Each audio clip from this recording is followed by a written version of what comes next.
आज काराई गौराई माता हजारो वर्षापासून इथे स्थानापन्न झालेले आहे आणि इथे एक गाव सुद्धा वसलं होतं, परंतु ते गाव उजाड झालं आहे आणि बाजूला तेजनी म्हणून गाव आहेत आणि हा पहाडी एरियामध्ये वाघांचा सुद्धा संचार होतो आणि 12 महिने हे पाणी आटत नाही। या देवी मातेची कृपा आहे, सदैव हा झरा पाण्याचा याचप्रमाणे सुरू राहतात। हे एक वैभवशाली ठिकाण आहे आणि या ठिकाणी 3 वर्षा पहिले या वाशिम राळेगाव यवतमाळ लोकसभेच्या खासदार भावनाताई गवडी यांनी इथे येऊन लाईनची सुद्धा व्यवस्था दिली, पण काही पोल कमी पडलेले आहेत आणि इथे जो रोड आहे जे काही 1-2 किलोमीटरचं अंतर आहे आणि इथे 9 दिवसाची नवरात्रमध्ये हजारो लोकांचं दर्शनाला इथे यात्रा असतात, परंतु या ठिकाणी या भागामध्ये आलेल्या कुठल्याही आमदारांनी रोडची व्यवस्था दिली नाही आणि बऱ्याचशा भक्तांच्या ज्या भावना समजून घ्यायला पाहिजे। जे पश्चिम महाराष्ट्राचे नेते आहे, यवतमाळ जिल्ह्याचे पालकमंत्री संजयजी राठोड यांनी पोहरा देवीला कितीतरी सुंदर कार्य केलेलं आहे, परंतु इथे साक्षात 2 बहिणी बसलेल्या आहे।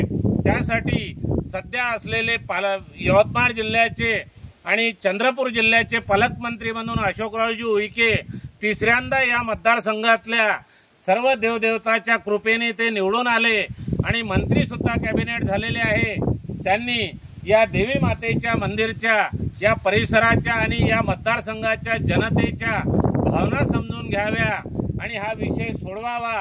मी 98ला लोकसभा यवतमाळ लोकसभा लढलो आहे, वणी यवतमाळ, म्हणून मला या परिसरातील आणि माझं सासूरवाडी सुद्धा वडकीचं आहे, मला या परिसराचा 28 वर्षापासून जाण असल्यामुळे या भागातून लोकप्रतिनिधी म्हणून निवडून आलेले फक्त भावनाताईंनी थोडीशी दखल घेतली, ती दखल आता त्या खासदार राहिलेल्या नाही आहे।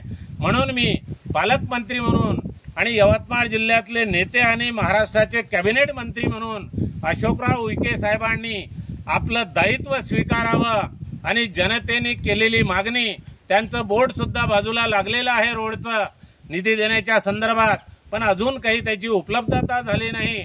म्हणून देवी मातेने जे चांगली या नेते मंडळींना सद्बुद्धी द्यावी आणि त्यांचं आरोग्य सुदृढ ठेवून या परिसराचा विकास करून इथं आलेल्या नागरिकांना शेडची सुद्धा व्यवस्था करून द्यावी।